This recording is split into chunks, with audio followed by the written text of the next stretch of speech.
এত বেলা হয়ে গেল, না খেয়ে বসে আছেন যে বড়? তা কার জন্য অপেক্ষা করছেন? আপনার ওই কুলাঙ্গার অসৎ ছেলেটার জন্য, যার কোনো চালচুলো নেই। আবার দেখুন, ছেলে পড়ানোর নাম করে কোথায় গিয়ে আড্ডা মারছে। তার তো ওটাই কাজ, এইসব করেই তো চলছে। এইরকমভাবে কেন কথা বলছো বৌমা? ছেলেটা সেই কোন সকালে ছেলে পড়াতে বেড়ায়, আর কিছু না খেয়ে যায়। ওকে ছাড়া আমি খেয়ে নেব? একজন মা হয়ে এটা আমি করতে কখনোই পারি না বৌমা।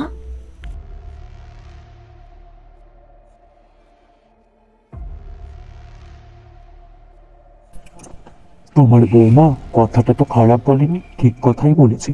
ও তো একটা লম্পট ছেলে, টিউশন পড়ানোর নাম করে কোথায় কোথায় ঘুরে বেড়ায়। তা আমরা জানি না? নিজের ভাই বলতে ওর লজ্জা করে।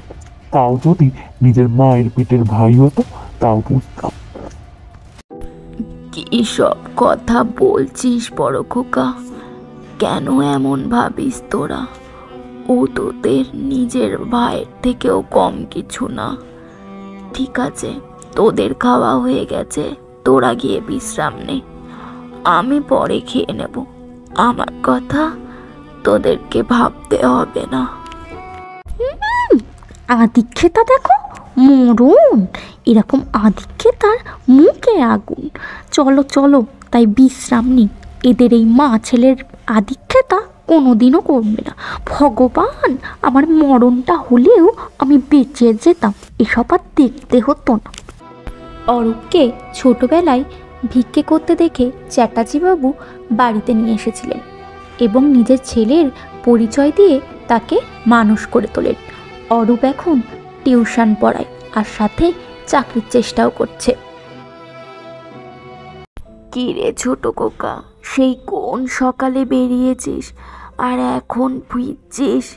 এরকম করলে শরীরটা চলবে কি করে? এত টিউশন পড়াস, মাথায় তো চাপ পড়ে নাকি? চল খেতে দি। আরে মা, তুমি এত চিন্তা কেন করছো? আমি পটলার দোকান থেকে চা মুড়ি খেয়ে নিয়েছিলাম, আর আজকেও তুমি নিশ্চয়ই এখনো খাওনি। নাও নাও, তাড়াতাড়ি খেতে দাও, আর তোমার জন্যও খাবার আনো, দুজনে মিলে একসাথে বসে খাবো। হ্যাঁ, তোরা তো ছেলে, মায়ের কষ্ট কি করে বুঝবি বল?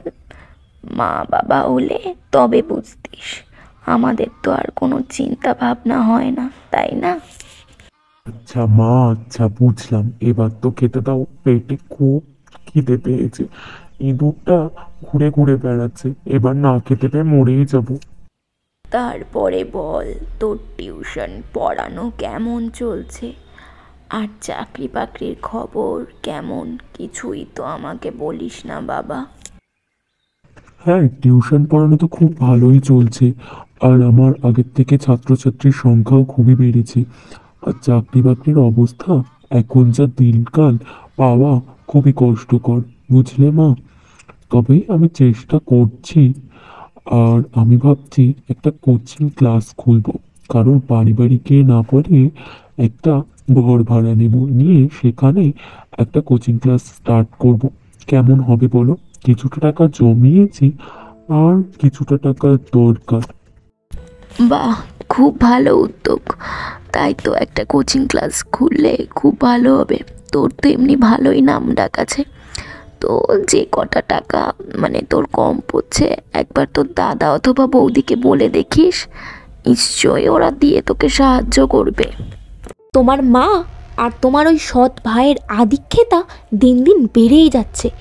এটা আমি আর মেনে নিতে পারছি না। এত ন্যাকামো আমার আর সহ্যই হয় না। কোনো দিন মুখের ওপরে কিছু বলে দেব, তখন যেন কিছু আবার বলতে এসো না তুমি। এমনিতেই এইসব আমার একদম পছন্দ, সব নাটক। তুমিই বলে দাও গিন্নি, আমি কি করব? আমারও তো ওই ছেলেকে নিজের ভাই বলতেই ঘেন্না লাগে। আর কি বলবো বলো? আমাদের প্রথম কাজ হলো তোমার ওই ভাইকে, মানে তোমার ওই সৎ কুড়ানো ভাইকে ছলে বলে কৌশলে কোনোভাবে বাড়ি থেকে তাড়ানো। আর ও একবার যদি বাড়ি থেকে বেরিয়ে যায়, এই পুরো সম্পত্তি হবে তোমার। আর এমনভাবে তাড়াতে হবে যাতে কোনোদিনও ও এই বাড়িতে না ফিরতে পারে। বুঝেছো আমি কি বলতে চেয়েছি?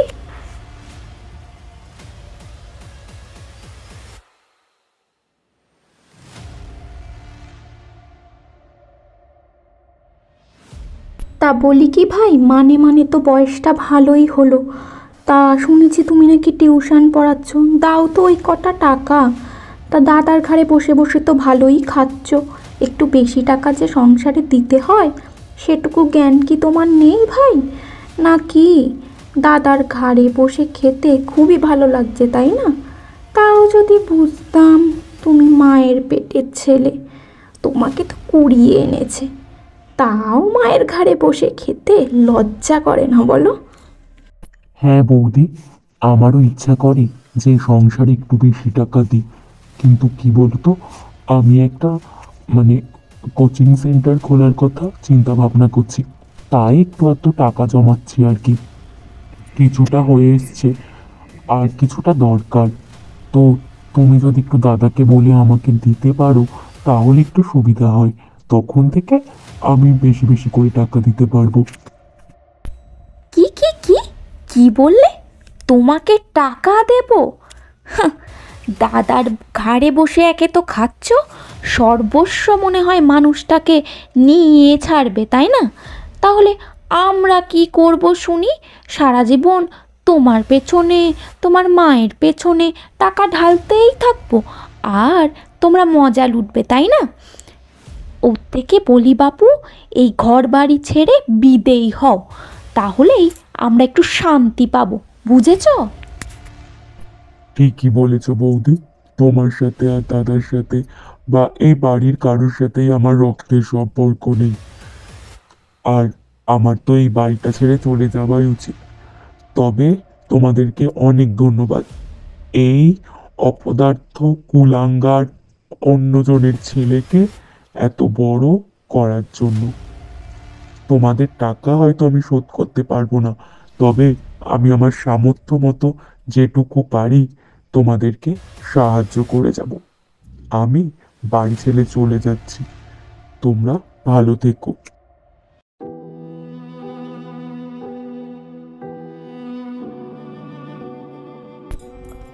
দাঁড়া ছোট খোকা, তুই একা যাস না, আমিও তোর সাথে যাব।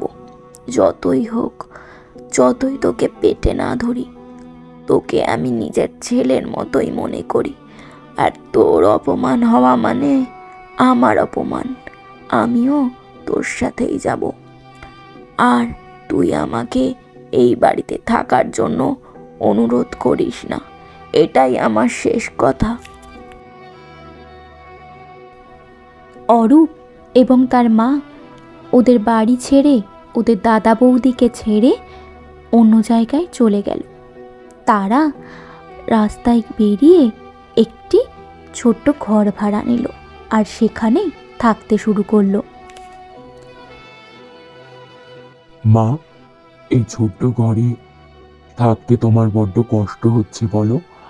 আর কয়েকটা মাস অপেক্ষা করো, আমার টাকাটা প্রায় জমে এসেছে। আমি কোচিং ক্লাসটা শুরু করে আমরা আস্তে আস্তে এর থেকেও একটা ভালো ঘর বাড়ি ভাড়া নেব। হ্যাঁ, সেখানে তুমি আর আমি থাকবো।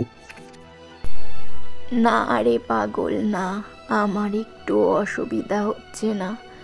এই যে তুই আমাকে ভালোভাবে রাখবি বললি, এতেই আমার শান্তি। আর তোকে কতগুলো গুরুত্বপূর্ণ কথা বলবো, যেটা আগে কোনোদিনও আমি কাউকে বলিনি, সেটা তুই করবি। তুই একবার কমল দিঘিতে যাবি, ওখানে আমার বাপের বাড়ি। আমি বাবা মার একটি মাত্র সন্তান, আর সামান্য অভিমানের জন্য আমি বাপের বাড়ি যাওয়া ছেড়েই দিয়েছিলাম। তাই বাবা আমার সমস্ত জমি বিক্রি করে এককালীন এক টাকা রেখে দিয়েছে। অবশ্য ওই বাড়িতে একজন আছে সেটা দেখভাল করার জন্য, রামুদা। তুই তার কাছে যাবি, গিয়ে তোর এই সমস্যার কথা বলবি। দেখ, কোচিং সেন্টারের জন্য বাকি টাকাটা তুই ওখান থেকেই পেয়ে যাবি, কেমন? আমি জানতাম আমার বড় ছেলে একটা অপদার্থ, তার বউও কম কিছু যায় না, তাই এই কথাটা আমি ওকে বলিনি। আমি জানতাম এমন একটি দিন আসবে যেদিন ওরা চাইবে তোকে বাড়ি ছেড়ে তাড়িয়ে দিতে, আর সেই জন্যই আমি এই কথাটা বলতে চাইনি। আমি তোকে চিনি, কারণ আমি তো তোকে নিজের হাতে মানুষ করেছি, তুই কেমন, তাই এই গোপন কথাটা তোকে আজকে বললাম। যা, কালকে ভোর ভোরই বেরিয়ে পড়, দেখবি তোর সমস্যার সমাধান মিটে যাবে।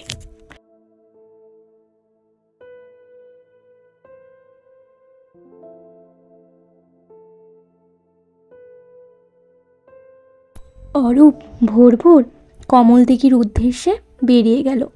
তারপরে সেখানে পৌঁছে বাড়ি খুঁজে বার করলো। বাড়ি খুঁজতে খুব একটা অসুবিধা হয়নি, কারণ তার দাদুর নাম সবাই মোটামুটি জানতো। সেখানে গিয়ে সে রামু কাকার সাথে, অর্থাৎ তার রামু মামার সাথে দেখা করলো। রামু মামা, আমাকে মা পাঠিয়েছে। আর আপনি ভালো আছেন তো? শরীর টরীর ভালো আছে তো? না, আপনি কিন্তু আর এখানে একা একা থাকবেন না, আমার সাথে আমার ওই ছোট্ট ভাড়া বাড়িতে যাবেন, কারণ এখন আপনার বয়স হয়েছে আর আপনাকে এখানে একা একা থাকতে হবে না। হ্যাঁ বাবা, ওই যাচ্ছে কোনো রকমে। আমি ওই বয়স হলে যেমন থাকে তেমন আছি বাবা। আর এই জকের দোন আমি সামলাতে পারছি না।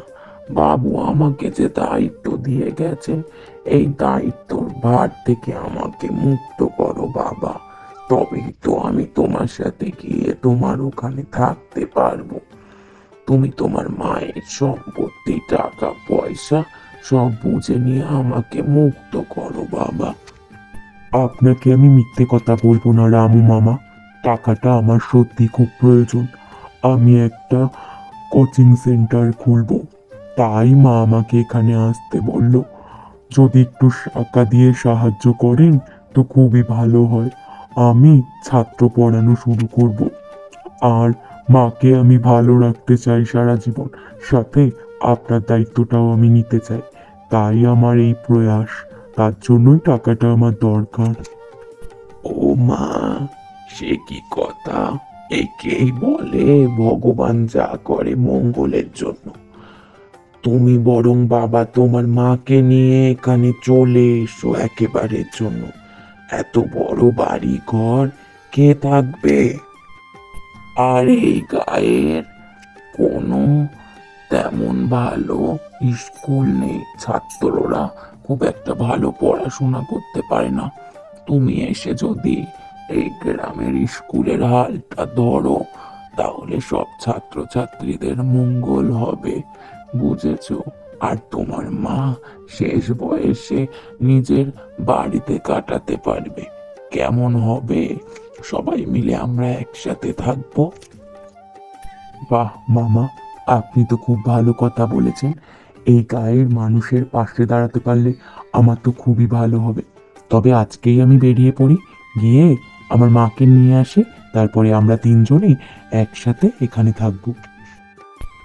অরূপ তার মাকে ভাড়া বাড়ি থেকে তার মায়ের নিজস্ব বাপের বাড়িতে নিয়ে চলে আসে। আর অরূপ সেখানেই গরিব দুস্থ বাচ্চাদের পড়াশোনা করাতে থাকে।